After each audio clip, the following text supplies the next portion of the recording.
Another day in the week, and we're pushing closer to the end of the week. But yet again, we're back here, upbeat, bright and early. Good morning. Welcome to your perfect morning starter right here on Channels Television. I am Bukola Koka. Hi, Jeffrey. Good morning, Bukola, and good morning to all of us watching all around the world. I'm Jeffrey Uzong. As always, we help you connect all of the dots and allow you make that informed decision as far as the issues of our country, of your state, or wherever you are. As long as it's within the radar of what we have to look at, we will ensure that we bring you up to speed and allow you make your informed decision. So, Bukola,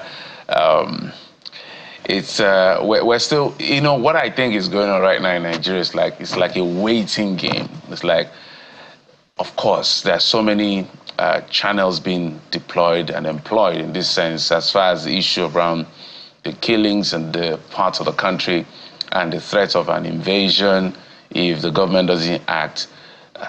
But we saw the briefing yesterday by the Honorable Minister. I think I saw other ministers. I'm not sure why they were there, by the way. You saw? I saw other ministers. Oh, okay. I think one or two other ministers there. I didn't watch it live, but we heard the Honorable Minister give more like a scorecard of saying Mr. Trump, the President of America, is not what you think it is. But let's take a listen to what Idris Mohammed, the Minister for Information and National Orientation, had to say as far as the federal government is concerned in response with some data as to efforts of government. Any narrative suggesting that the Nigerian state is failing to take action against religious attacks is based on misinformation or faulty data. Nigeria's security agencies have neutralized more than 13,500 terrorists through sustained operations, and they have arrested over 17,000 suspects who are now undergoing interrogation and prosecution for various offenses. Also, more than 9,800 victims abducted by these terrorist elements, including women and children, have been rescued and have been reintegrated with their families. It is important to restate that the menace of terrorism in Nigeria does not exclusively target any religious or ethnic group. The recent change in service chiefs by the president, which, by the way, happened even before this designation by the United States of America, and the subsequent realignment within the armed forces of Nigeria and other security agencies, reflect President Bola Tinubu's determination to reinvigorate Nigeria's security architecture. On the current misreading and misjudging of the reality of Nigeria's true security situation by the United States, President Tinubu is taking the lead to resolve all areas of misunderstanding through all available diplomatic and political channels, just as the federal government welcomes more collaboration, assistance, and partnership with all our foreign partners, including the United States of America. So, well, good numbers, impressive numbers is reeled out. But one part, I think, trying to be, to walk around the moment. So I listened to some of the data, reeled out data as to the number of arrests that have been made in terms of the perpetrators of these people. He also reeled out the number of killings, neutralization or killings of these terrorists. He also talked about hostages that have been released, and some of the efforts of government. But what he failed to do was to tell us how many people have been killed. Because when you make this presentation, maybe to the states, the United States will also present to you how many people have been killed and within what time, to challenge whether your effort is good enough. As I've maintained, government is doing something, but I am of the opinion, respectfully, that government is not doing enough. So, Mr. Idris, perhaps you didn't want to put that out because of the sensitivity of the moment, but how many people have been killed? That number is also quite critical for us to get the full picture Not just what government has done, not just what arrests have been made, not just how many terrorists have been killed. Terrorists being killed is good news for us. In fact, you have to kill them more because they have chosen to be enemies of our state. But let's talk about the human beings who are not terrorists, who are victims of this terrorist attack. Bukola.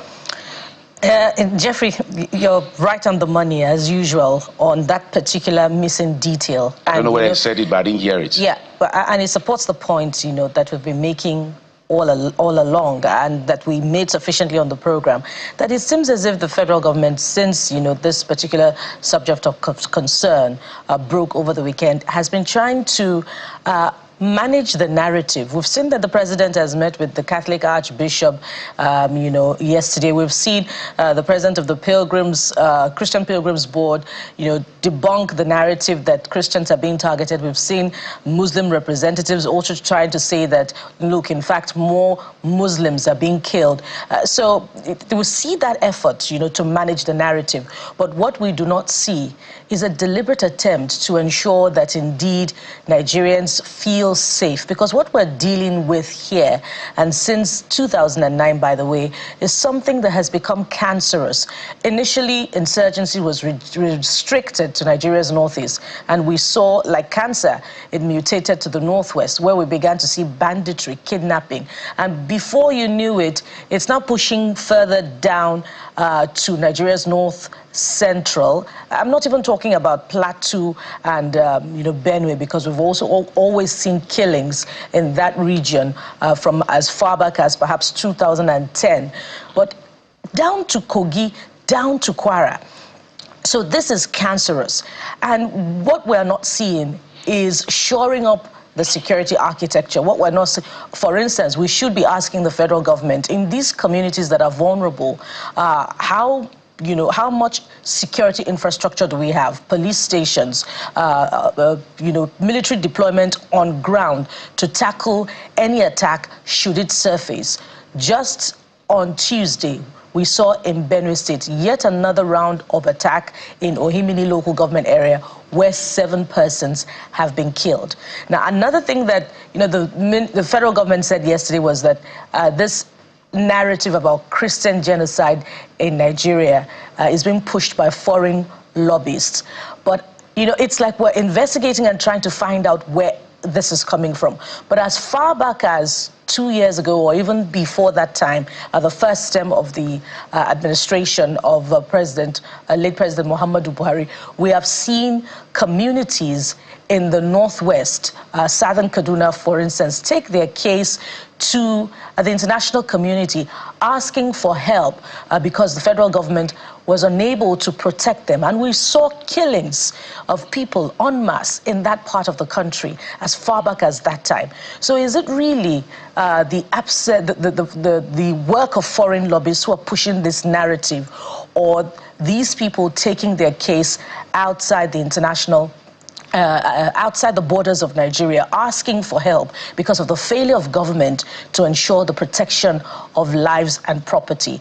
What we're hearing now is that, in fact, the people in the North Central are welcoming this threat of invasion, to stop the killings in Nigeria. And beyond that, another point that is being suggested to, supporting this is the absence of diplomatic missions in Nigeria. There's a report that I'd like to quote here that is, we ascribe to Semaphore, another online medium, that is saying that Nigerian government has had little to no lobbyist representation in Washington since President took office in 2023. Instead, Nigeria has been outspent on Capitol Hill by Biafra separatist groups who, according to filings, have focused on raising the issue of Christian killings to chime with a long-running narrative in conservative Christian circles. So it appears as if there are different groups who are advancing this narrative from one perspective or another, depending on how they have been affected by insecurity in different parts of Nigeria, either in the southern part of Nigeria or in the northwest or north central part of Nigeria. And as long as the federal government is not forthright with the real issues, we'll just continue to investigate and suggest theories that have not particularly addressed the issues. Resettle the communities. Ensure that the police force is reinforced such that they can tackle internal insurrection. Recruitment into the force, recruitment into the army. Those are the issues beyond this diplomatic engagement that will just suggest what is being done back home without the real results that Nigerians need.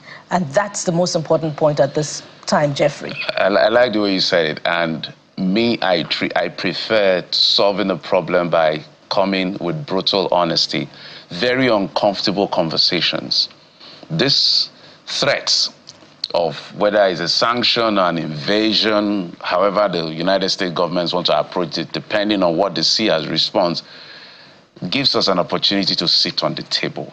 And one of the things we must say and admit, there are people in Nigeria who are jihadist extremists who want the country to be Islamized.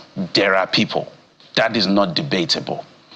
But whether our government supports it, I do not think so.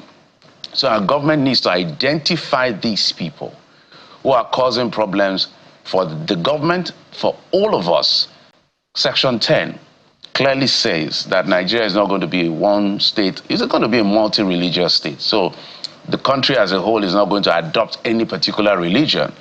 No state is supposed to adopt any religion, because we've seen states adopt religion and all of that. I think that is against the law.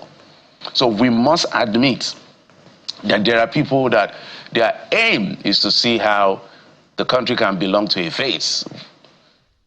And government has to go after these people, especially the violent ones who are giving us a bad name. Until we're brutally honest with this thing and stop sugarcoating and stop trying to be clever by half with the greatest sense of respect, we're not going to solve the problem. As I've always maintained, realities differ.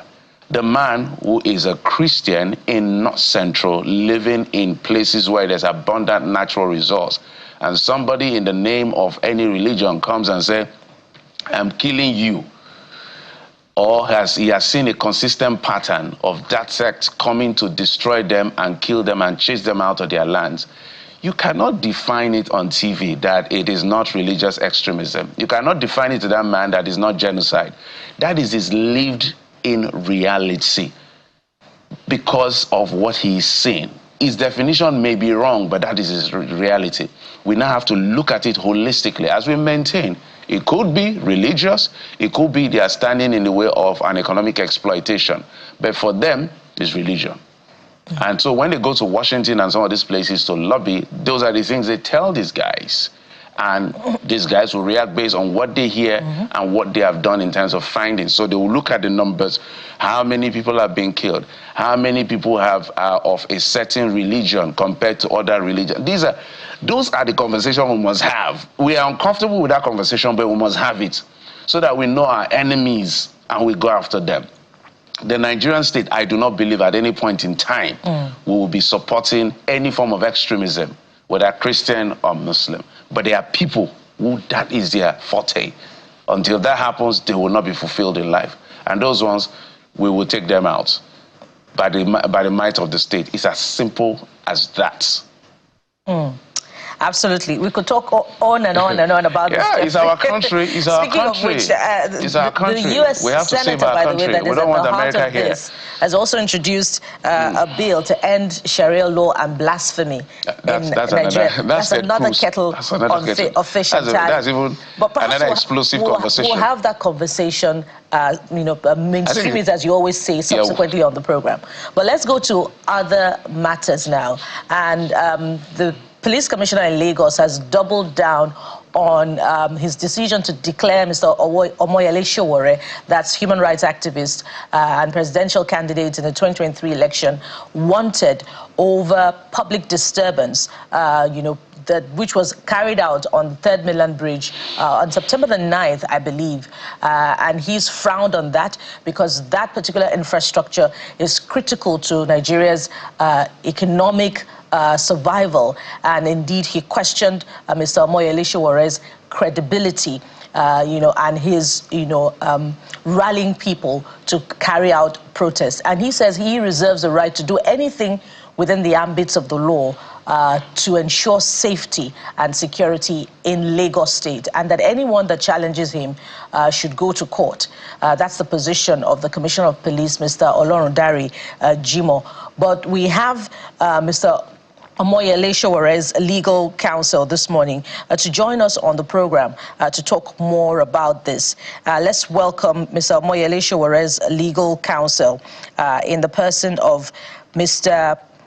Tokwe Temokun to respond to the allegations by the police commissioner in Lagos. Mr. Temokun, good morning and thank you for joining us on the program.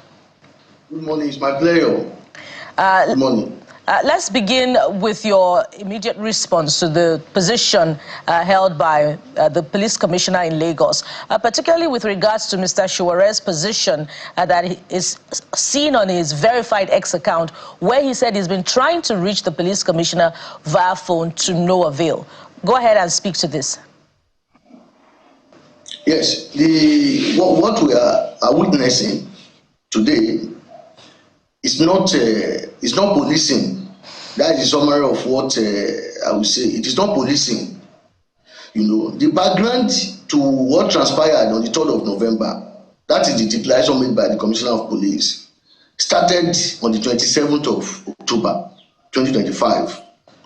On the 27th of October 2025, Mr. Omoyele Sowore was in Abuja. After the Free Nnamdi Kanu protest, he was arrested, he was arraigned, he was remanded. He was still in Abuja. In fact, he was still in Kuje prison. And Commissioner of Police was acting on rumors. He was the one that obviously invited Omoyele Sowore to Lagos. He was acting on rumors. He stood behind the camera and he said that Omoyele Sowore is not welcome in Lagos. The video is there. It's all over the internet. For a whole commissioner of police to stand behind the camera and pronounce a citizen that is not welcome in Lagos, that is not policing, that is not law enforcing. It is just like it's recklessness. And if ordinarily there is any apprehension that there's going to be a protest anywhere, and you have now seen Omoyele Sowore as the leading voice of protesting Nigerians, it is not by standing around Tomila Bridge and be telling him, somebody in Abuja, there is no welcome. So even at that alone, the Commissioner of Police has breached the law. That is a breach of right to freedom of movement that is in the Constitution that created the office of the Commissioner of Police. On the 3rd of November, he still stood behind the camera and said that he hereby declared Omoyele Sowore wanted. In that same video, if you go back to watch that video, he was bragging. The Commissioner of Police was bragging. He said that Mr. Omoyele Sowore was in his car, that he was there doing video, that he should dare them to step down, that if he should step down, then they will teach him lesson in Lagos. That is a clear admission that Mr. Omoyele Sowore has not even done anything. It's a clear evidence that he has not even participated in anything. Because even in that video, as he was making that video, police were busy shelling Oroshogi people who were protesting with tear gas canisters. So people were running helter-skelter. And maybe information got to him, or maybe he said Mr. Omoyele Sowore in his vehicle, and he was daring him to come down. He has not come down. He now declared him wanted. So now, if you look at it, under the law, there is no law in Nigeria that empowers police to declare anybody wanted. The word wanted itself is a matter of process. When you are looking for somebody, you cannot find him after a criminal complaint and investigation, or maybe a charge, and the person is evading arrest. That is when you can seek order of court. Because when you publish an individual as being wanted without the backing of a court order, you are not only breaching the right of that person, you are also committing tortious acts, defaming an individual, not even in the person of a presidential candidate in this country. So declaring him wanted on his own is not only unconstitutional, it is so arbitrary that Commissioner of Police appearing on the screen again to justify that illegality shows nothing but total ignorance of the law they claim to be enforcing. If a citizen of Nigeria has right to freedom of movement, he has right to personal liberty, and these rights are provided in the Constitution, before you can now declare that person as a fugitive or an outlaw, it is not going to be by your own personal thoughts or your own personal malice. It must be from a due process that is backed by another of court that you can justify when you are called to account. So this matter is already before the court today, and there is already another, after considering the argument and the facts, there is already another of court restraining the Commissioner of Police. Let me just ask a question. From carrying out the effects of his declaration. The order of court yesterday has deflated the bragging of the police, because as I yesterday, even before that order of court, the Commissioner of Police was insisting they were going to arrest someone in Sowore. Oh, this is anarchy. This is anarchy. If you can you hear me, sir?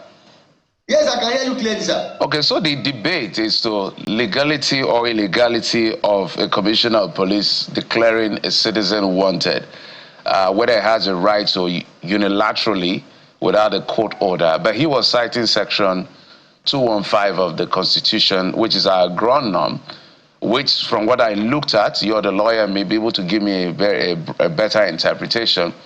Looks like he, in declaring someone wanted or in acting in the interest of public peace, there has to be some consultation, even with the governor and even also the way to the presidency and all of that. So help us make sense of how far, what can be the precondition for a Commissioner of Police to unilaterally declare a citizen wanted. Because if you look at Section 215, there are certain things that the Commissioner of Police and even the IGP will do that is not even subject to judicial scrutiny. Unfortunately, that is even in our law. Those are the reasons why some people say we should rewrite this Constitution. If you look at Section 215, subsection 5, it says the question whether any or if so what directions have been given under this section shall not be inquired into in any court. Yes. The Commissioner of Police is a creation of the Constitution.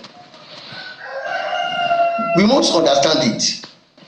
The rights that we are contending with here, they are also creation of the Constitution. If Mr. Moyele Sowore, as a citizen of Nigeria, is the owner of those rights, is entitled to those rights, right to liberty, right to freedom of expression, right to freedom of movement. Whatever powers that is given to a Commissioner of Police in the Constitution, that those powers are not given to defeat the other rights given to Mr. Moyele Sowore as a citizen of Nigeria.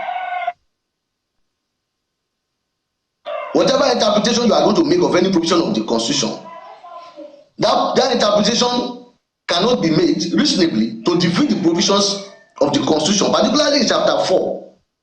In this case, the Commissioner of Police has made clear his position. He said people are protesting in Oroshoki.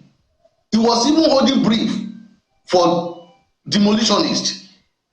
He was saying all of this, we need to be very, very careful. He was saying that people have been paid compensation. Is that police work? The police has obviously taken side with people who are demolishing houses.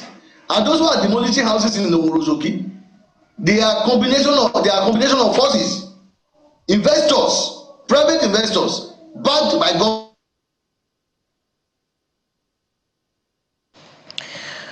government. Then who is the government police serving? Who is he serving? Is defending demolition, saying that people have been paid compensation and they are still protesting. Supposing people have been paid compensation and they are still protesting, how could that be a crime? Will protest in itself be a crime? Can we criminalize protest because there is a grievance from a civil relation? The issue of whether you have acquired land or you have not acquired land, or maybe you have paid compensation or you have not paid compensation, is subject to law. People have gone to court. They got injunction. There were some people who went to court, they got injunction on a Friday. People came to demolish on a Saturday. Commissioner of Police is not talking about that. All right. He's not talking about enforcing the order of court that restrain people from demolishing. And a night after the order, they demolished about 100 houses. People came out to protest. People do what? Government is not building houses for people. Those who are built for themselves, government is destroying it. It remains. All right. We must anchor at this point, and thank you very much, Mr. Temoko. It's a complex web of issues. Either it's his participation in protests here or the other cases that he has to attend to in other courts of law. But we're keeping our eyes closely, and we'll be providing updates on all of these issues. Mr. Tokwe Temoko is legal counsel to Mr. Omoyele Sowore, human rights activist and politician. Omoyele Sowore. Thank you for coming on the program. Yeah, thank you so much. Thank you so much. We'll take a moment now. When we return, we'll dive into the papers and bring you what the papers are reflecting on. Stay with us. We'll be right back.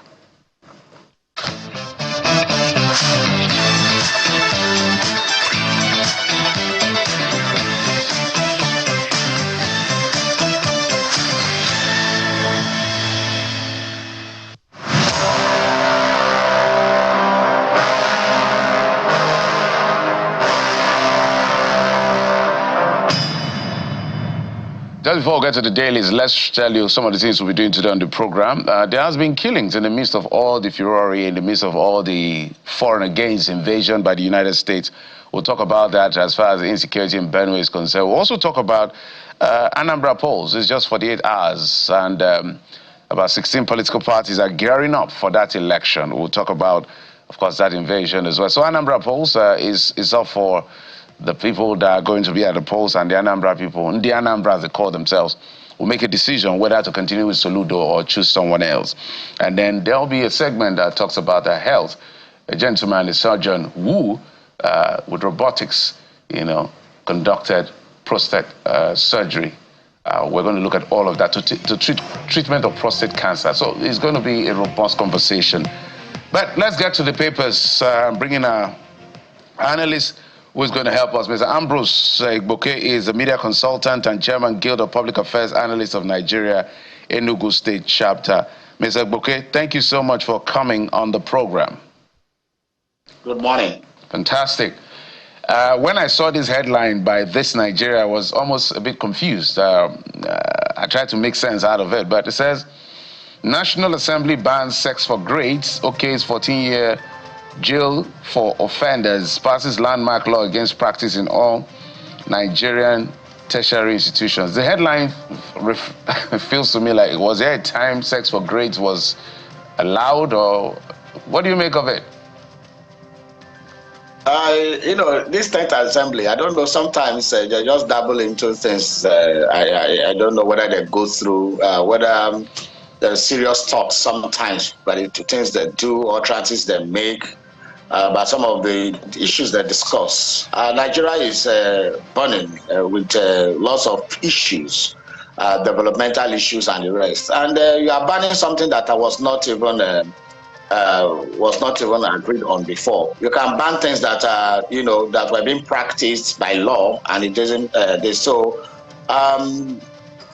Those things were already a crime. Those things were already in our statute books. They were already a criminal in nature.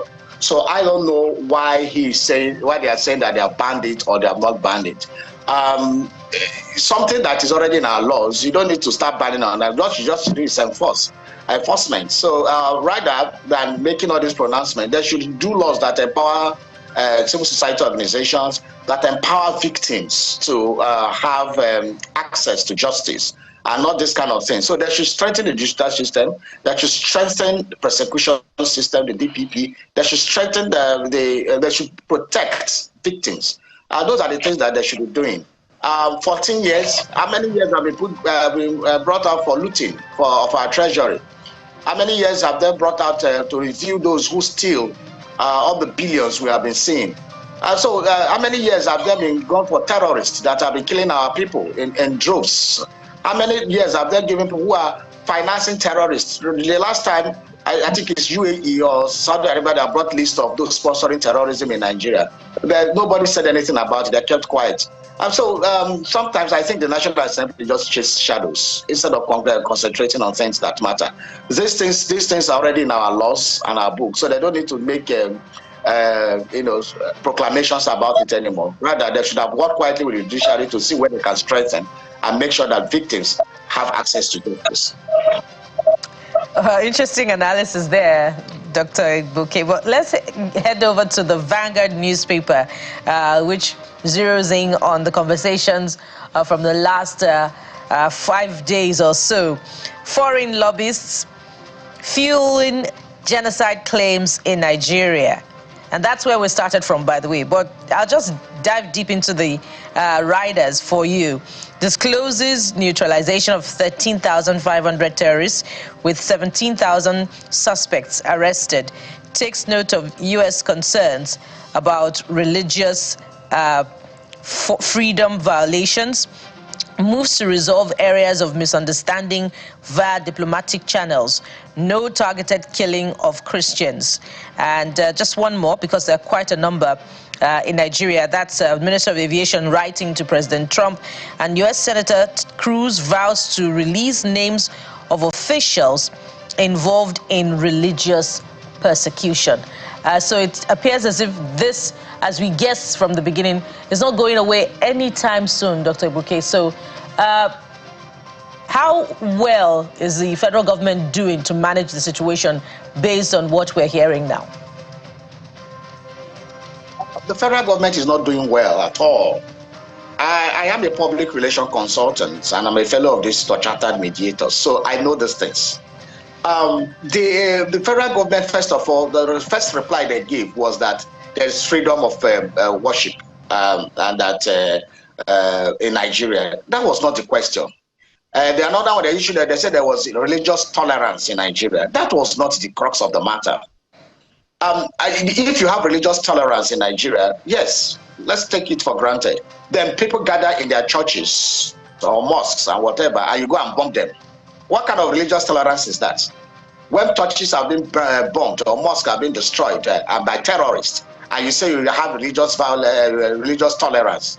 So any tolerance that does not protect the citizens from being massacred, then that is not the point. Donald Trump did not say that Nigeria has religious intolerance. He said that there was Christian genocide. Instead of defending that fact, we are saying that there is religious tolerance. So they missed it by the mark.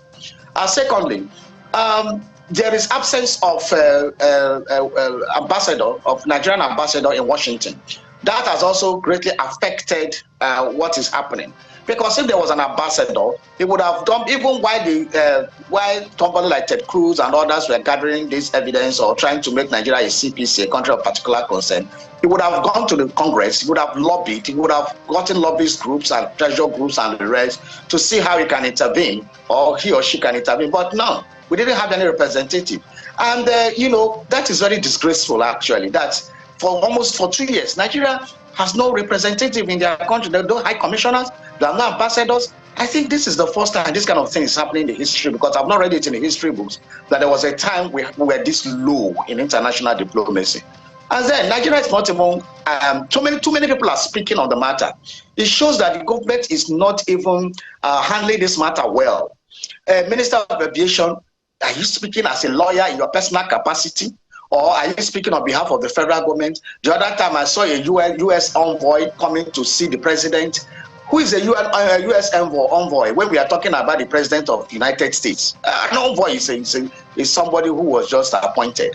So we are talking about engaging at the highest level. We are bringing envoys to come here. Which if we are very serious, we should be able to move people like the vice president or even the secretary, Mark Rubio, to come. Not one lowly envoy that was just a civil servant.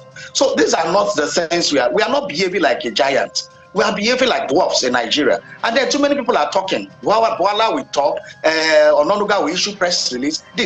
This is the time to have a concerted and concentrated response We should be using diplomatic languages, not people spewing all kinds of trash on Twitter. And then they come together, different voices, cacophony everywhere. Is that how we run this country? I mean, we should become serious about the things we do, so that other countries can take us more seriously, so that other countries cannot use denigratory words against us, because we are first of all demeaning ourselves.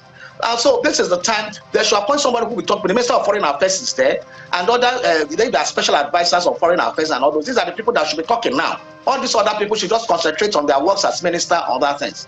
Please let the federal government have one channel for responding to this issue, because the diplomacy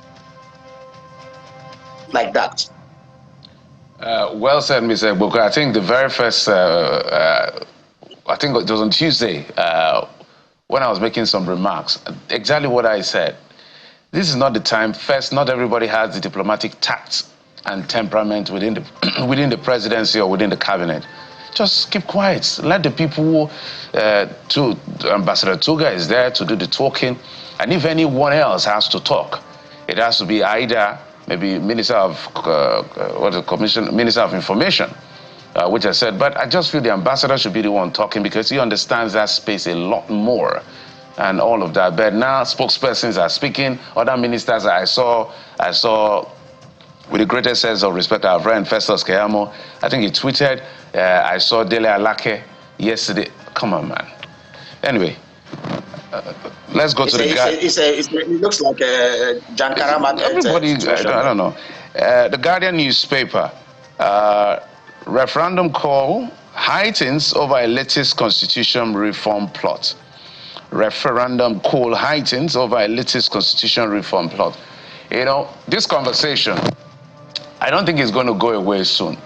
And so my question to you in responding to or analyzing this headline is, why do you think that every president that comes, rather than taking what you will call, you know, that aggressive move to see how we can have a new... For instance, I saw a very brilliant write-up. Well, I call it a draft. It's like call it a draft proposal on how to reform governance structure in our country. This restructuring and getting a new constitution by SAN Olusegun.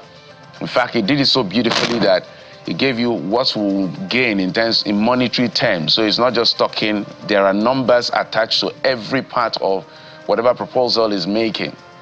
But we've always found out that governments come, the highest they do is piecemeal legislation amendments, the constitution, like is going on right now.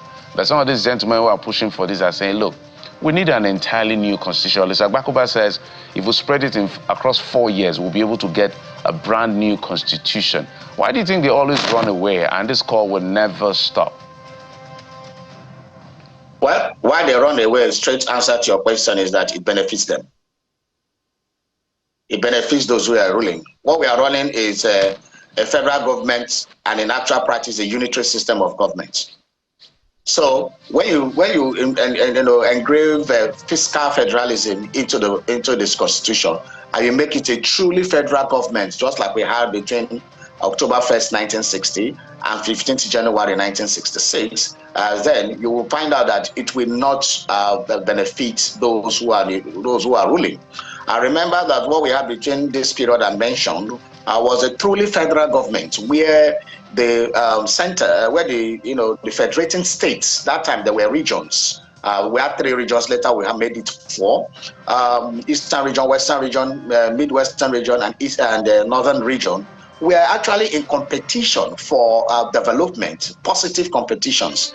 Where at the time UNN was opening in 1960 as the first indigenous university, Western region immediately, brought up Ife and Lagos. And by the time we had 2 universities there, by the time we are still talking about the Benue came up university. So that's what we are talking about. Where competition. We have the Granite Pyramids, leather, in the north. We have the and so these things we're progressing. We're having a serious competition. You pay tax to the center, but what do we have? The army took over and they changed it to a unitary system. One would have thought that by the time we're reviewing the Constitution, the last time we truly reviewed the Constitution, we had a very brand new Constitution, was as far back as 1976, 1977, during the F.R.A. Williams Constitutional Review Committee that brought out the Constitution that brought us to 1979 election. Imagine since 1979 till now, 1976, we are going almost 50 years. We are living the same Constitution, patching it, we are importing all the decrees. It's made by the military government over the years. We changed them. What we just did was to change them into laws of the National Assembly in 1999.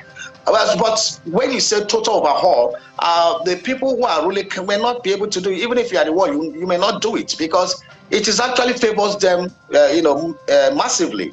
Because they control all the resources. Most things were lumped in the the exclusive lists. And so the federating states come to Abuja every month to collect money from the Father Christmas in Abuja, and they go back. And their resources come from the states. So that's what made many states lazy. You see that many states cannot even pay salaries. Many states just depend on the handout in Abuja because there's laziness. But if states are allowed to tap their resources, if states are allowed to manage their own financial base, then they will be able to now have, commensurate to what you have in your state. The federal government can say, okay, let's do taxing. You pay tax to the center, and then we can have a lean center, and then have the federating states have more wealth. Okay. But that is not happening. And that's not going to happen for time to be, because the people in the National Assembly, the presidency, and the people that are supposed to push for this are benefiting from the system the way it is right now. Well said. We'll continue to mainstream all of the issues so that the advocates of this will have their say. As you said, even as a non-lawyer, I can see some things in the Constitution. I'm like, who wrote this? How did this come into our ground norm? But it's a ground norm. So this piecemeal issue, let's see how far it will take us. But thank you, Ms. Ambrose Igboke, media consultant, chairman, Guild of Public Affairs Analyst of Nigeria, Enugu State Chapter. Thank you, sir. Thank you for having me on the show.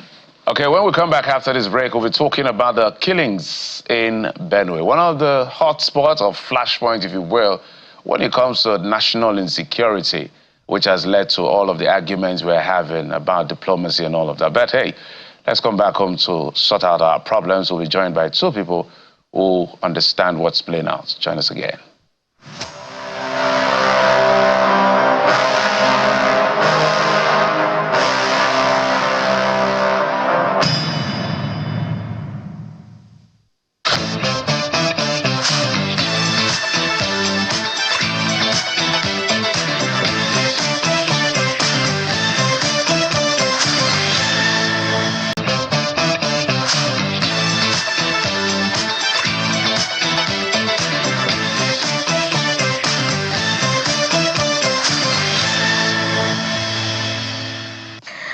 Welcome back. And so let's talk security. And it appears as if, we're always back to this same table talking about security concern in Nigeria's North Central.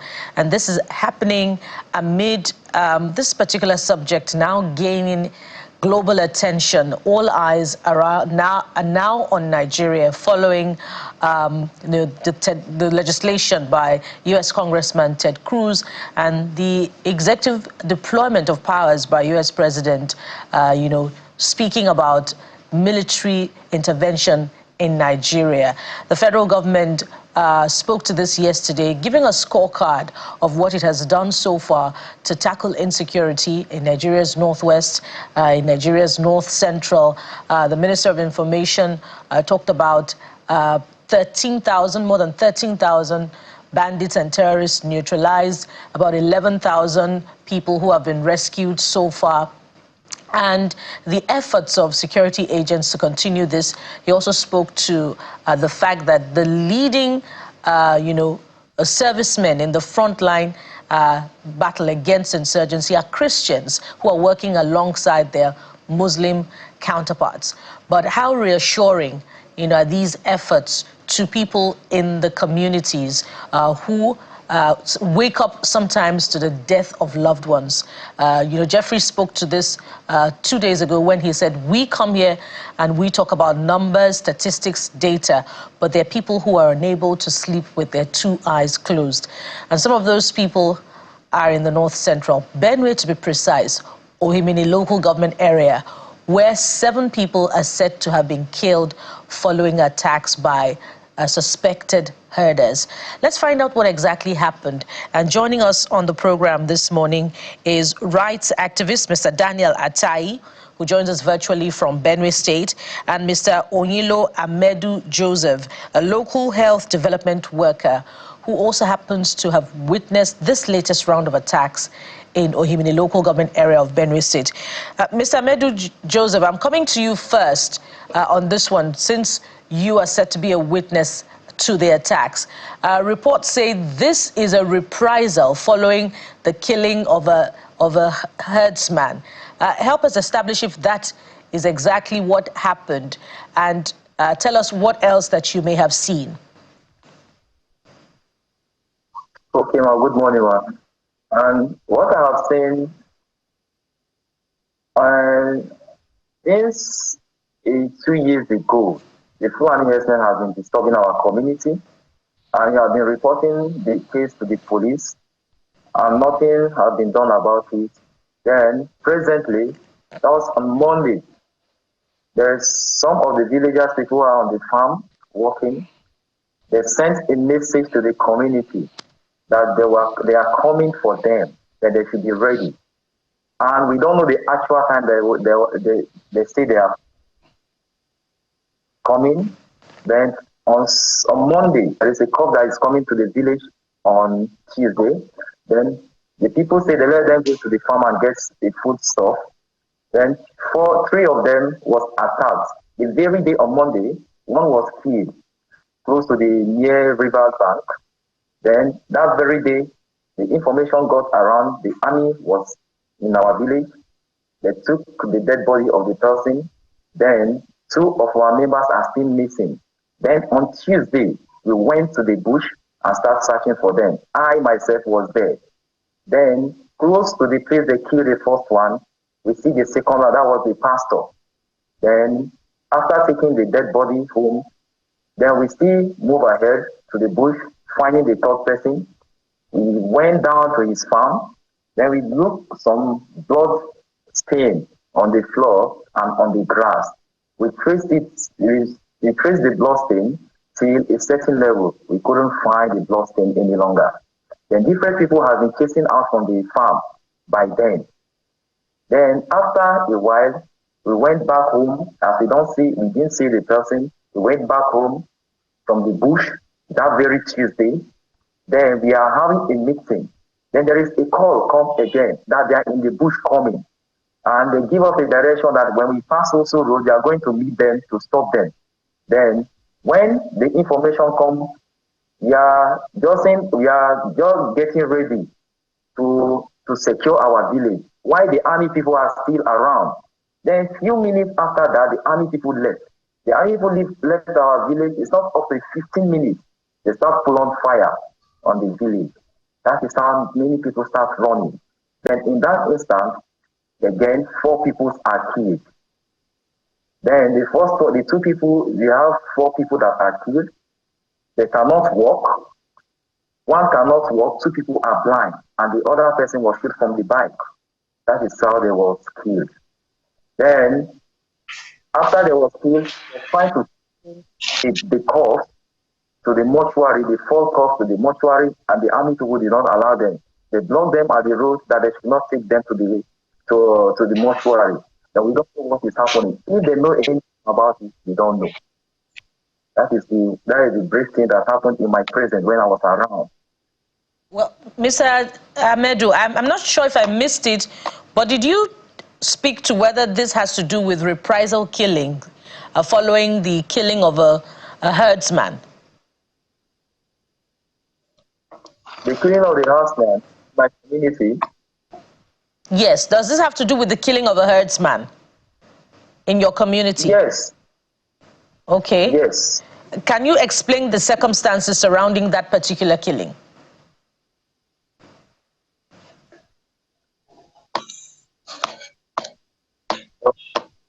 And the circumstances concerning the killing of because I don't guess the herdsmen of none of the herdsmen was killed, but I witnessed how the killing go around by people around the community, because we have been begging them to leave the community, to leave our land. Because when you farm, when you go to farm, you cannot stay in the farm because of them. If they come, they will threaten you.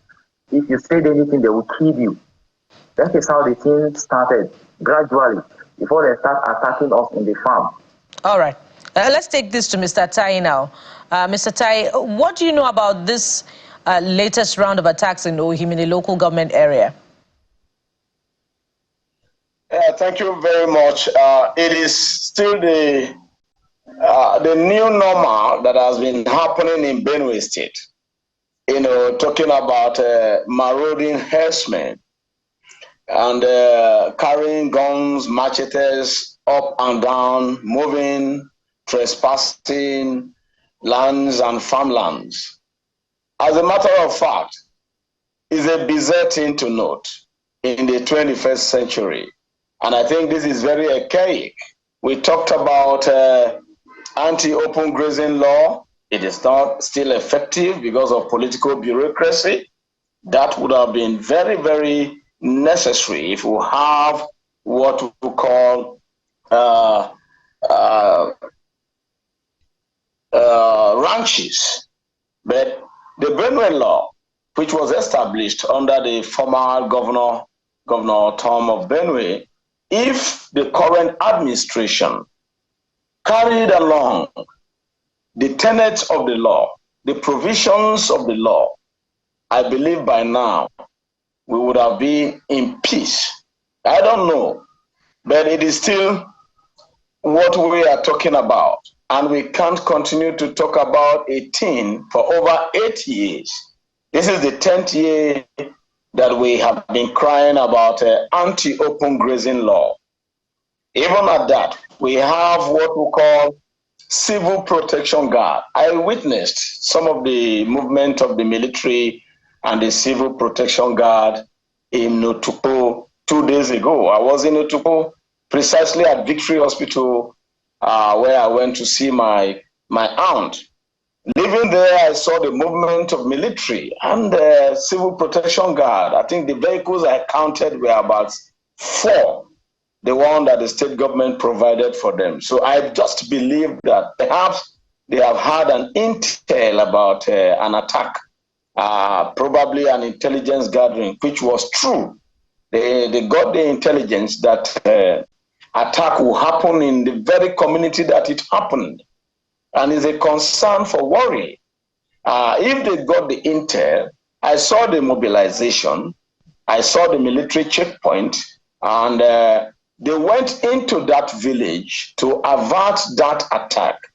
But I cannot tell the reason why they left the village even in less than 1 hour. In less than 1 hour, because I'm very, very aware that they went to the village to protect the villagers that have received the threat alert. And unfortunately, immediately they left because the vigilantes went to the bushes themselves to protect themselves, because it has come to that self-help. Like the former Minister of Defense said, that you have to defend yourself. You have to defend yourself. And that was what the villagers of Angule were doing. Then suddenly, when the military left and the civil protection guard left, they came into the village, burnt the Corpus Christi Catholic Church, and started shooting sporadically. From what we gathered, I sent you the evidence of those that were killed in their cold blood, those innocent farmers and villagers that were killed. And how long would we continue, to begin to condemn the killings of herdsmen when we have solutions at hand, when we can provide security to lives and properties in our state? So what is the government doing, and what has the government done? It is a bizarre thing, and it's very absurd. I can't even say it. When you look at the pictures and the videos I sent to channels, you will understand that it is not something we should be we should be happy about. And we cannot compromise our voices. We cannot compromise what is happening. These are killings that are not supposed, that are preventable, proactively could be prevented. The amount of military and paramilitary and civil defense, civil protection guard I saw in Otukpo 2 days ago were enough to protect a whole state, to defend a whole state, even if the attack was going to happen in the whole state, in the whole Benue state. They were enough because they were armed, they were combatants ready, and I don't know why this should happen still. And that brought me back to the words of Sani Abacha, late Commander-in-Chief and Head of State of Nigeria, that when insecurity or terrorism thrive anywhere in Nigeria, beyond 24 hours, that the government is aware of it and that the government hand is in need. So there are compromises here and there. You will hear political bureaucracy. Somebody will say that the herdsmen killing, like I quoted, of course, everybody saw it even in the SGF statement before, when he was minister under Buhari. He said the killing were perpetrated by the state government under the administration of Otom. And then what do you have now? Is this still perpetrated by the state government under the administration of Alia? So what do we do with the level of insecurity that are taking our lives? More than 2,500 lives have been taken away since the inception of the APC administration in 2015. In Benue alone, I'm not talking about Plateau State, and I'm not talking about other states. And when you see Trump talking about genocide on Christians, yeah, it is true. Because what problem do you have with the church that you go to burn the church in the local government? All right, Mr. Tai, if I may comment, just a moment, if I may comment, I can see how sometimes a very, very painful situation. We've been on Benue like forever. We've even had the governor. There was a day when we interviewed the governor, and I just was looking at the situation. I said, maybe not far from now, another set of killing will happen. And then indeed it happened. So it's very exhausting. I can see everybody's just unsure. But let's go back to, because it looks like a mixed bag of economic agitation in terms of survival, and then laced in between religion is a mixed bag of many things. So that's why sometimes definition is even defining it can become a controversial issue. But those of you who have that lived in reality, it's your reality. We will not debate your reality with you, but we're trying to look for solution. I know that one of the highlights of the law is that there's a ban on open grazing. If there has to be a grazing, it has to be in ranches. So those ranches have to be registered. If you flout that law, you will be penalized, maybe in fine or imprisonment or both, depending on the severity. So is it that Governor Hyacinth Alia is not implementing the law at all, or it is not effective, or this is just beyond him? Let me stay with you, Mr. Tai, before I go back to the other gentleman. Well, I don't think that the anti-grazing law is effective in Benue State. The implementation, if at all, is going on, is military or probably being compromised, because I don't see any reason why we should still see marauding herdsmen on our street, on our farms, and parading themselves and having the audacity to even threaten farmers. I don't see if the anti-grazing law is effective in Benue State. Well, to be candid, and you saw the bureaucracy counting, and some people were saying 50 persons, while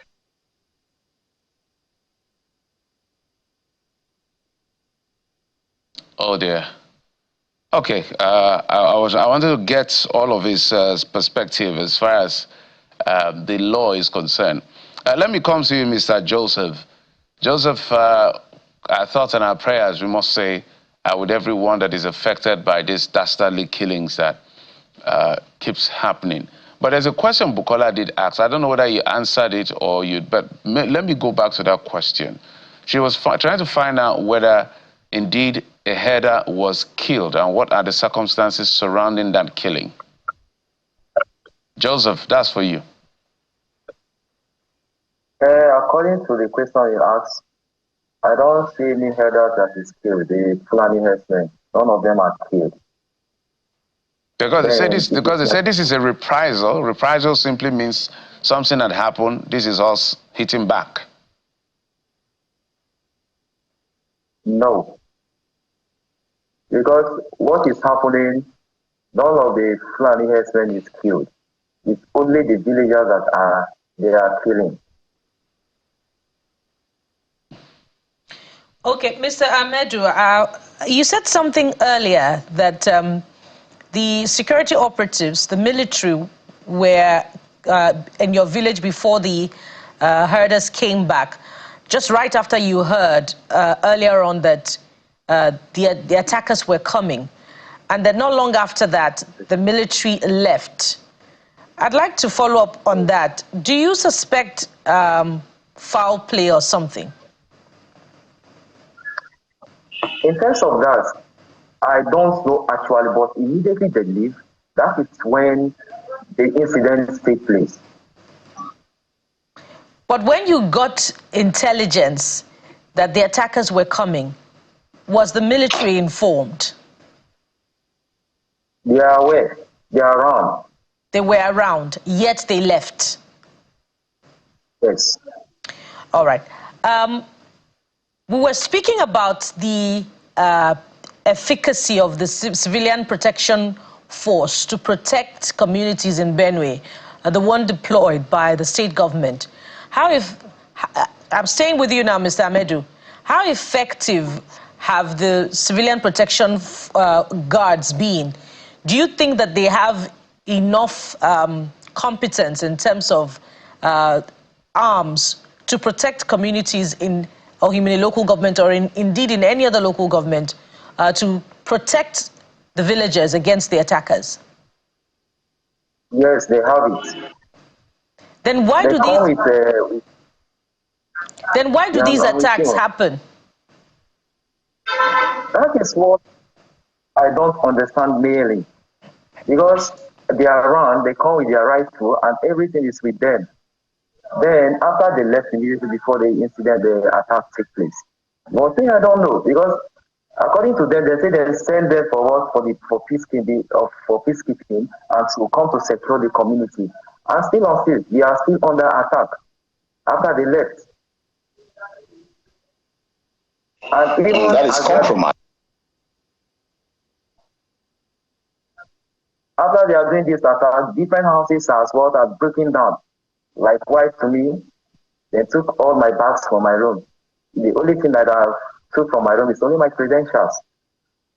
Even my elder brothers, his credential was scattered all over. If you are moving from one compound to another, you see different people credentials, people clothes that was burnt, some people things have been stolen from their room.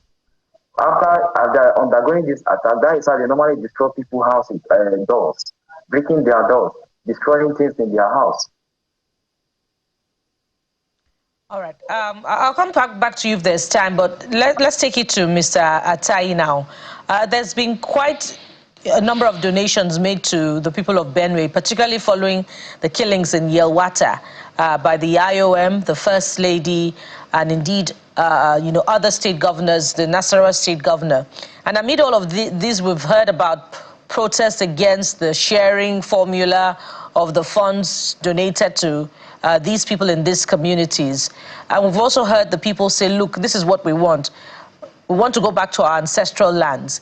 Have you seen any deliberate effort by the government, perhaps in terms of projects for resettlement, rebuilding of homes, reconstruction of homes, such that you can say that this is how these funds have been deployed? Not at all. And if at all the government is doing anything, then the government is silent about it. And this is a digital era where accountability and expediency ought to be in the open. Unfortunately, the Nasarawa State Governor, Engineer Sule, donated 150 million. The IOM, under the United Nations, donated 1.7 billion naira. The First Lady, Mrs. Oluremi Tinubu, donated 1 billion naira. And so the donations from other NGOs continue. And as we speak, we don't know anything on how it has been distributed equitably to those who are affected, the victims. But I can tell you one thing, that as determinant as the governor was, talking about the governor of Benue State, when he was campaigning in 2023, that in his first 100 days, he will return all the IDPs to their ancestral homes. Perhaps he felt now that the IDPs, their ancestral homes, are not still secure. That is why he hasn't returned them. But we know that logistics, he is capable. The federal government have provided enough logistics, and these donations are enough. And if not enough, him as the governor of the state, the number one citizen who is the protector of lives and properties of the state, and of all of us, the indigenous of Benue State, should be able by now, after 2 good years, I'm talking about 24 months, not 100 days, to have returned the IDPs to their ancestral homes. For crying out loud, we indigenous of Benue State, we don't want to be IDPs. We don't want at all to be, displaced persons. We have homes. We have the right, absolute human right, to live in our ancestral land. Yes. And any factor whatsoever, whether from terrorists, from bandits, even from our own government, that unsettled that fact. Yes, Mr. Tai. The government has failed. Mr. Tai. That it wanted to protect their lives and properties. Yes, Mr. Tai, that election promise by the governor is a reminder of that election promise. Is a fine place to anchor it at this point, with the people desiring to return to their ancestral land. We must thank you very much, Mr. Daniel Atai, human rights activist, and Mr. Onyilo Amedu Joseph, a local health development worker, the gentlemen that have joined us on this particular one. And by this is an extension of an invitation to the Benue State government to speak to some of these security concerns.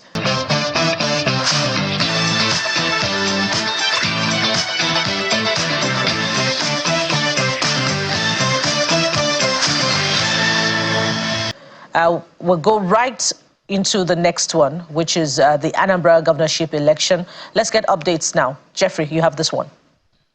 All right, it's 48 hours down the wires. When Ndi Anambra, as it is called, or they are called, will make a decision whether to re-elect Chukwuma Soludo or choose someone else. So a couple of parties are on the ballot, about 16 of them.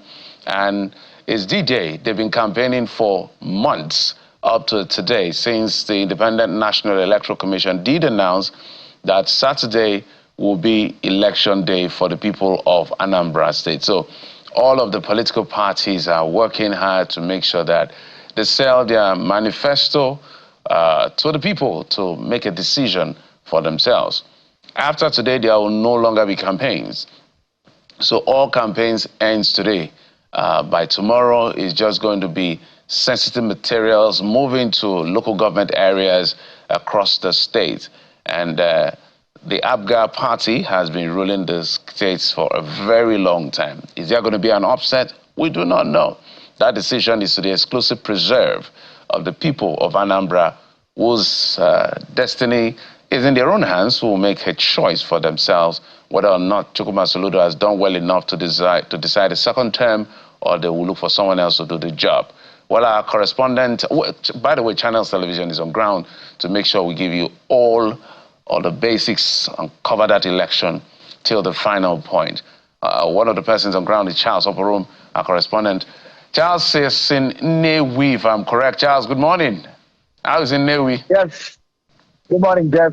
Yes, I am in Benue here in Anambra State. I mean, it's a cool morning.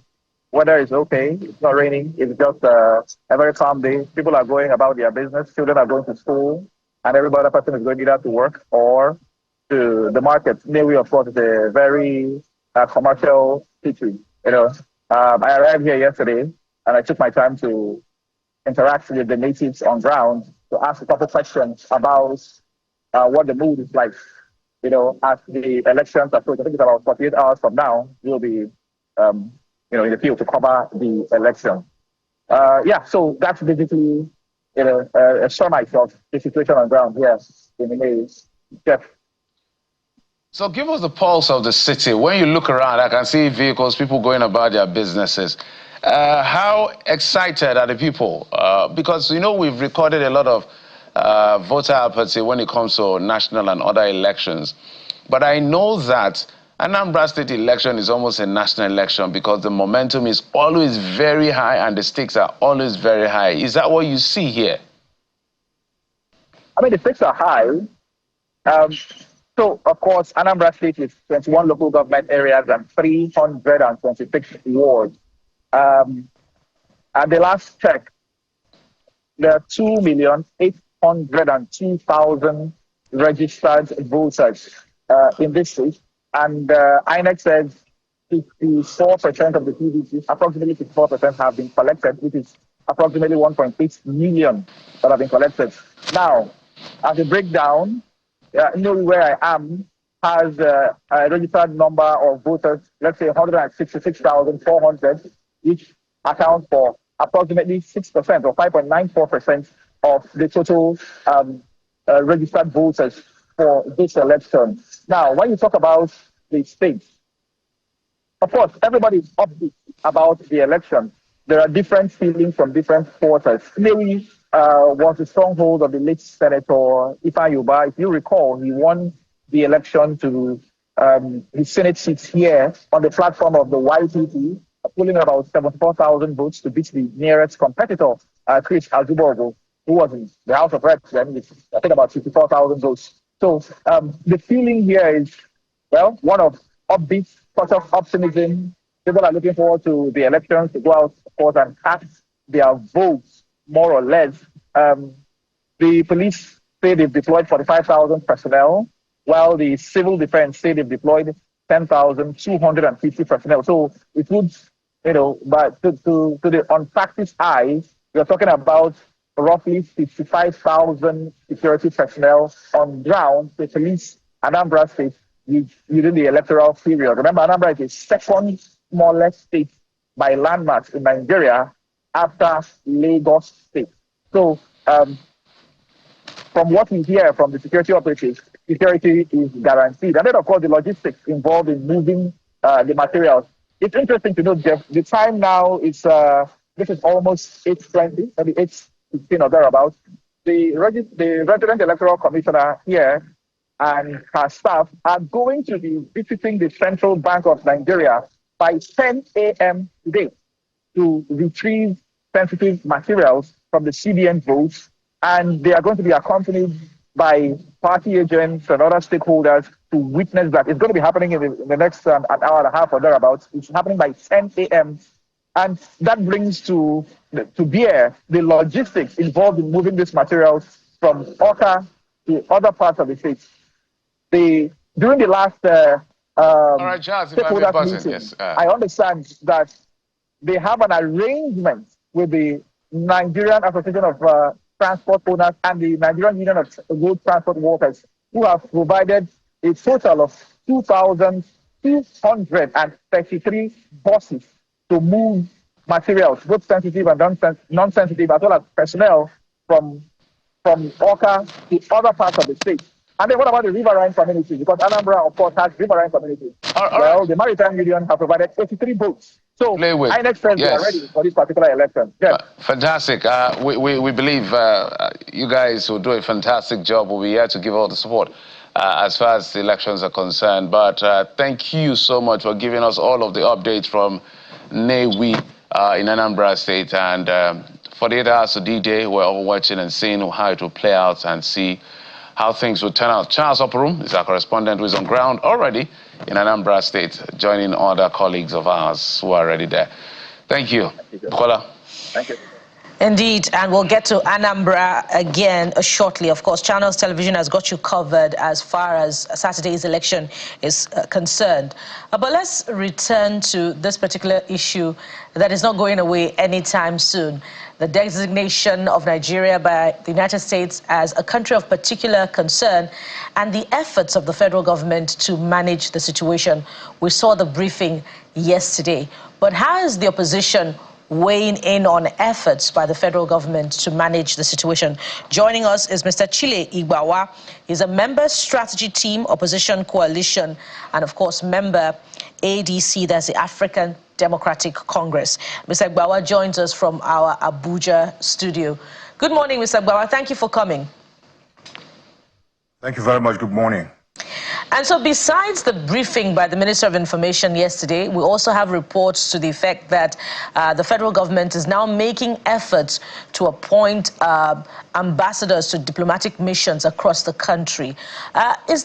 How well will this go, or how far will it go to stave off what some would say is already coming for Nigeria following President Trump's military invasion threat? Well, thank you once again. First and foremost, those measures that are being taken now are measures that ought to have been taken in the ordinary course of governance years back. I mean, a government is assumed office over 2 years ago, and they don't have ambassadors across the world. It's not as if it's a new creation. We always had ambassadors in those places. So if we withdraw them, you should be able to put them back in time. So I think it's an evidence of incompetence that it takes the threat of President Trump for the Nigerian government to realize the need to have ambassadors, in their embassies across the world. Now, secondly, the fact that it also took the threat of Trump to begin to have explanations from the government shows a clear evidence of failure of governance. And I think that some of the presentations by government officials are clearly, unconvincing. For instance, my good friend and former colleague, the Minister of Foreign Affairs, just opened the Constitution and said, look, the Constitution provides for a secular state. So it is impossible to have, genocide. Now, we agree that it may not be completely genocide against one religious group as such, but does it mean that when the Constitution has a provision and the government in power doesn't take steps to implement it, would it mean that that provision automatically comes into force? So you will see that he was hard put to make a defense. It is no defense to say that because the Constitution provides, therefore this cannot happen. It's just the same thing for you to say that the Criminal Code of Nigeria provides in Section 419 against obtaining by false pretenses. Therefore, somebody says, I'm going to help you do something. You should be able to find out how do you want to do it. Or even suggest, this is how I think you can help. Because Trump has said, if Nigeria continues to show that it is incapable of protecting its citizens, in their own case, they are referring particularly to Christians, but Nigeria knows that they are not protecting anybody. Those who have no faith are being equally killed. Those who are Christians are being killed. Those who are Muslims are being killed. Those who are animists are also being killed. So it comes down to the point that this government is incapable of protecting the lives of the citizens of this country, which is the primary responsibility that the Constitution has placed on the government. Indeed, if the government doesn't do Igbawa, anything else, the Constitution expects that they should be able to protect lives and property of citizens. That they are not doing. Indeed. And I think that if it were a responsible government, it should be resigning and going home to pay way for those who can do the job. That's my thinking. Those who align with your position are saying that what we would rather have from the U.S. administration under Trump would be partnerships and not an invasion. But it appears as if that may not be, getting to those who should hear it at the White House or, within President Trump's cabinet, because this has come through yet again from the verified X account of the White House. Christianity is facing an existential threat in Nigeria. The United States cannot stand by while such atrocities are happening there and in numerous other countries. We stand ready, willing and able to save our great Christian population around the world, ascribed to President Trump.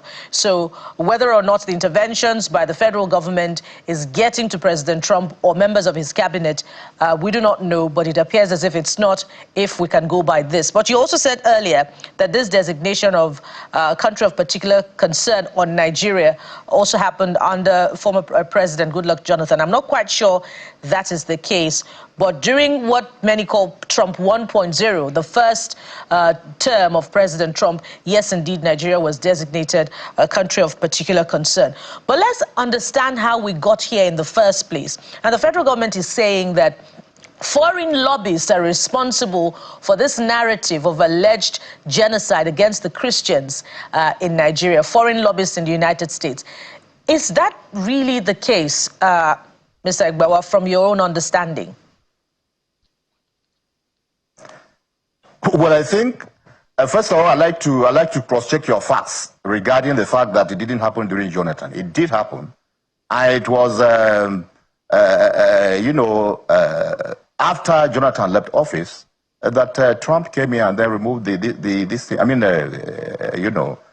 the classification. So that is a fact. It doesn't. I was quoting what Tinubu then. He wasn't president. I'm quoting what he said regarding the classification of Nigeria as a country of particular concern.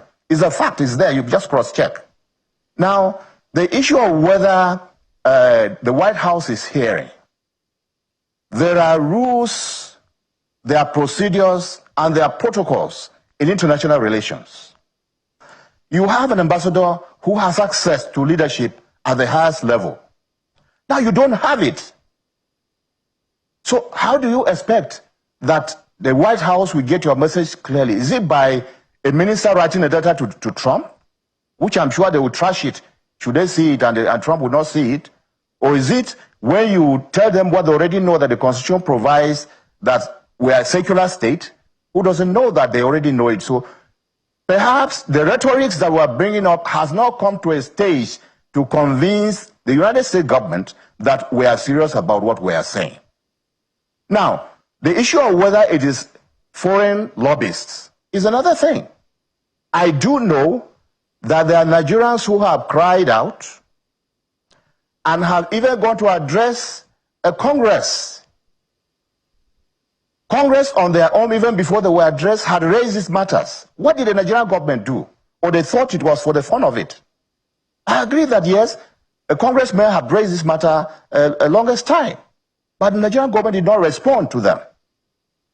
It took the cries of Nigerians to go and address them. Possibly they resonated. This cries resonated with what the Congress already believed. And therefore they gave them room to come and address them on the matters. So they are not picking this on the floor, they are crying. In the crime of rape, it is expected that the person whom the crime is about to be committed should shout and cry out for help. Now, if people feel they are killed and they are crying out, people must listen to them. My apologies. And yes. I would not take it to be foreign lobbies as such. It has been influenced from the country, and it is influenced by realities. All right, Mr. Chile, I think that's a fine place to anchor. My sincere apologies were really racing, but I think your points are well noted. We actually got exactly, the questions, and at the end of the day, is for us to look for a way for the people to stop being killed. I think we can all agree whether it's a genocide or killing of Christians or killing of Muslims or those who are not in any religion. The idea and the big objective is let this killing stop. That is what everybody wants, and this will not be necessary. But I must thank you so much, sir.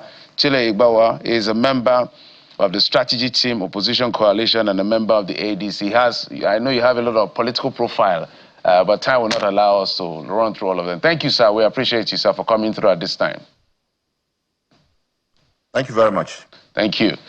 We'll take a break. When we come back, we'll be speaking to a doctor who is doing a fantastic work. We'll bring you the details after this break. Join us again.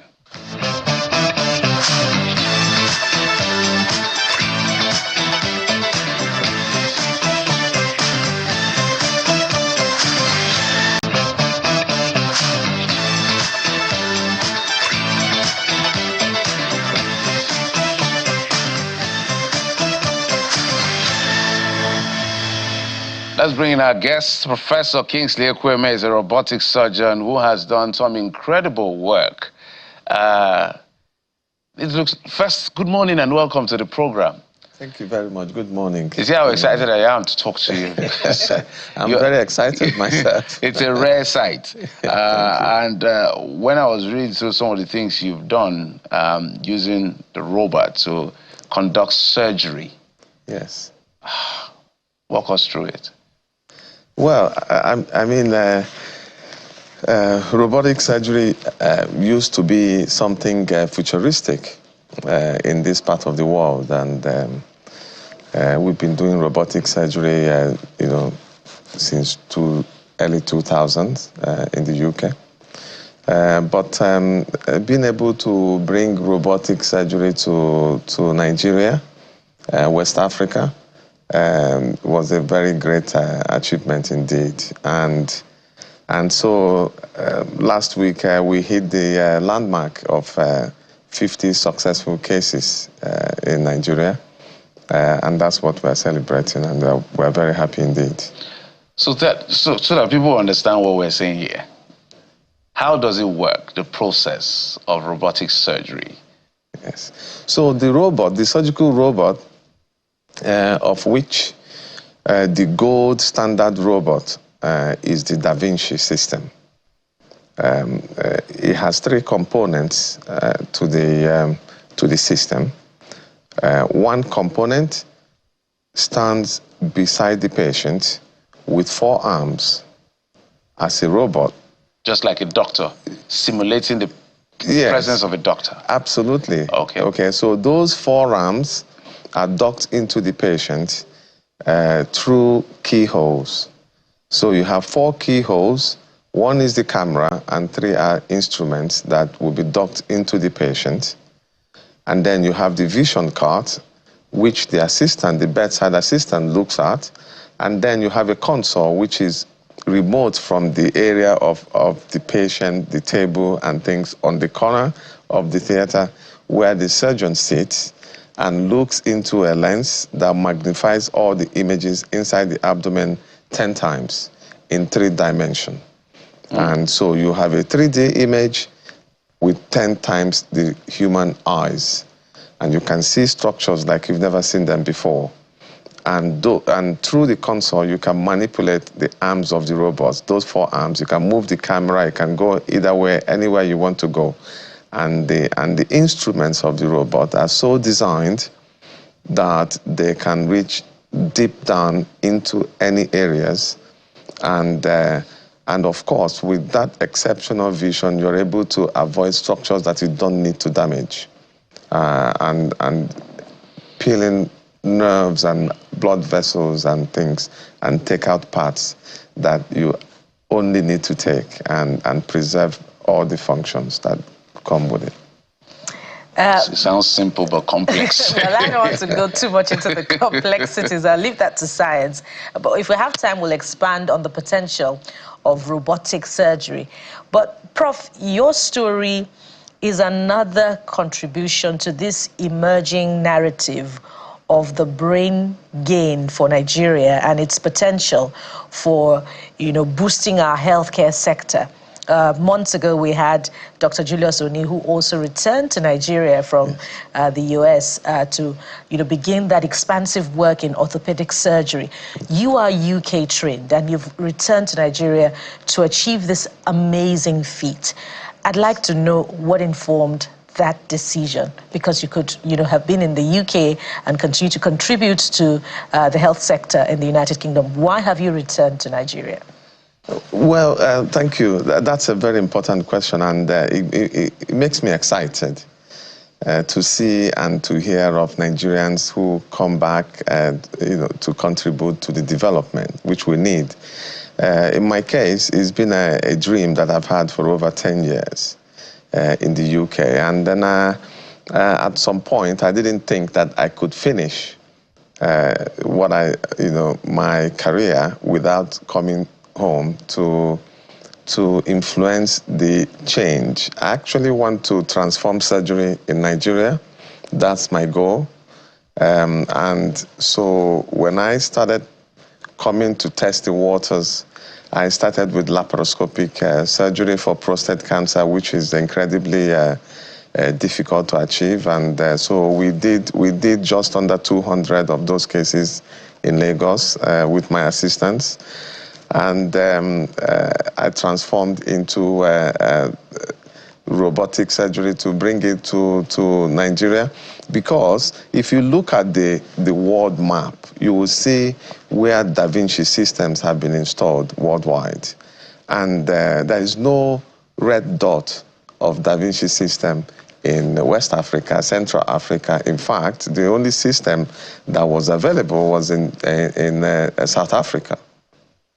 So I wanted to change that, and I've been working with a Da Vinci system in the UK, and at some through very complex mechanisms, I was able to bring it to Lagos and to develop the service. It's one thing to bring a system in, but it's another thing to train the staff, to make it safe, and to transfer the skills and the expertise that is needed to run it. So we got engineers from Europe, America, to come to Nigeria, train the staff, and successfully trained. I have robotic assistants and incredibly exciting Nigerians who are operating the robot and doing incredible things for our country. So to answer your question, it's been a dream to come back to do this, and I hope by the time we've finished, we should have achieved that transformation, that people don't have to be scared of going to a hospital to have surgery. You can have surgery, return back to your function very quickly, and back to work, back to business, back to anything that you think of. And hopefully with economy of scale, it will get cheaper and cheaper and cheaper, and it should be affordable to every Nigerian. And that's my next question. Although we could talk about infrastructure at home and the other variables that you require for your investment. But this is hope for prostate cancer patients in Nigeria. Yes. But you talked about the potential for it to get cheaper. Before we get to that point, what is cost looking like, with the promise of robotic surgery for cancer patients? Yes, the robot instruments come in 10 lives. So if you have a robotic scissors, for example, for the Da Vinci system, it comes in 10 lives. It means that there's a chip in the instrument. Once the robot handles it, it marks the life, okay? So it keeps deducting the lives until it's finished, and you can use it again. So it's actually, those are the expensive part of it. And to import those parts, to bring them in, go through custom, pay the duties, it's incredibly expensive at the moment. And this is where, as I walk through the journey, I come here to talk to you. I expect that when I finish, I get a call from one of the government officials, yeah, to help, yes, because they can help. If they help, no duty to bring it in. We can do free robotic surgeries for people, maybe people that work in the secretariats and people that may not have ordinarily been able to afford these things. We can work that out, but we need help.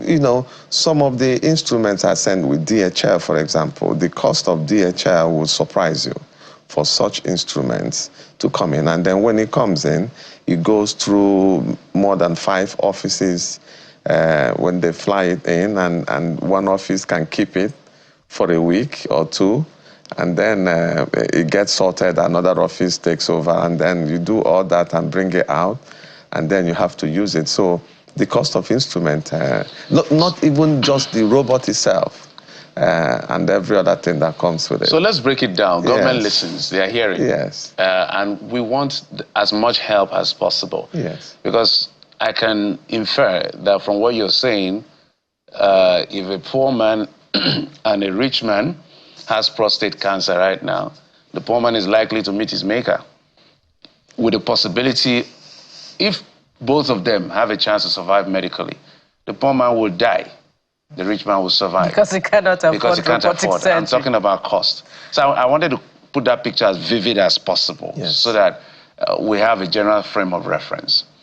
So are you saying that it is the cost of the instrument itself, or it is the cost of all of these bottlenecks that makes it as expensive as it should be, or is it a hybrid of both? I think it's a bit of both.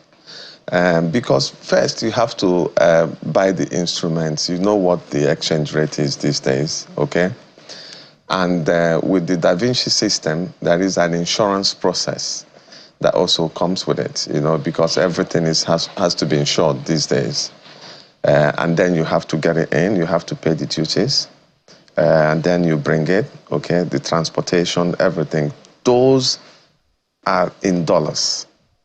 And those are the factors that would now ultimately make it more expensive.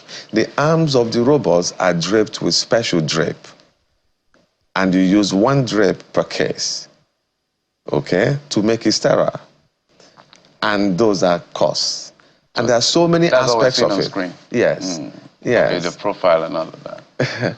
Yes. So, and in our case, we use a special, the same that I use in my department in the UK. You know, it's a special air seal system that makes the insufflation gas to be quite cool.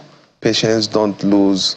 There's something we call insensible water loss, and it's a very specialized system that you know takes care of all these things and seals everything and keeps it safe for the patient. Would you be comfortable to tell us how much it costs for your surgery? Is it something you would like to share? Because I know that in a lot of the minds of people, they are feeling like people are going around, hit it. Would you be able to say that on TV? I think that my admin would be able to. we understand that, sir. I actually don't get involved with anything financial. I know that you have an idea of the exact cost, but you may not want to speak to it. Can I just say one thing? Okay. What I can promise is that no patient, because I've said it before, no man should needlessly die of prostate cancer. As things stand, there is no patient that will come into the prostate clinic that will live untreated. I think that we have ways and means of doing that. Okay, that still doesn't tell us whether it's 1 million naira or 10 million naira. We're here to celebrate him. Yes. But Prof, talk to us about the levels of cure that robotic surgery offers for prostate cancer patients. Yes. Does cure mean that the patient goes back to normal life 100% before, you know, the surgery, meaning they do not experience erectile dysfunction anymore and all other symptoms that come with prostate cancer? Talk to us about the levels of cure. Okay, that's a good question because I get asked that a lot. Prostate cancer, if you look at it in 2 broad categories, Prof, you can do it in 1 minute. Yes, I do it in 1 minute. Okay. So you have, first of all, you need to diagnose the prostate cancer early. Okay. When it's curable. There are things that a man should do if you feel that you are at risk of having prostate cancer, so that it can be identified early. If you identify early, it can be cured. But unfortunately, in Nigeria as it stands, over 60% of prostate cancer are diagnosed late. And that's incurable. We have ways of palliating it, which means we can control the cancer and slow down the rate of growth, but you cannot be cured. So those are the two differences. All right. So that means every year men should check it out. From what age? I would advise that, for black people, if you have a family history, you should start at the age of 45. All right. Without a family history, you should consider that as a black man from 50 to 55 years old. How often? Every year? Every year you should check your PSA. Okay. Yes. All right. Well, that advice is for us. It's for yes, men. for you. For men. For you. And, in all levels, is a productive conversation. The women, too, should encourage their men to go for prostate cancer check. All right, Prof. Yeah. Yes. Thank you so much. Professor Kingsley Ekweme is a robotic surgeon who is doing incredible work as far as prostate cancer is concerned around the world. Thank you. Thank you. That means you can be here and conduct surgery somewhere else in the world. Are we getting to that level? We're getting there, but it's not yet perfect yet. Perfect yet. All right. Yes. Prof, we're going to have you more and more. Thank you so you. much, and we hope this is going to get cheaper and more affordable.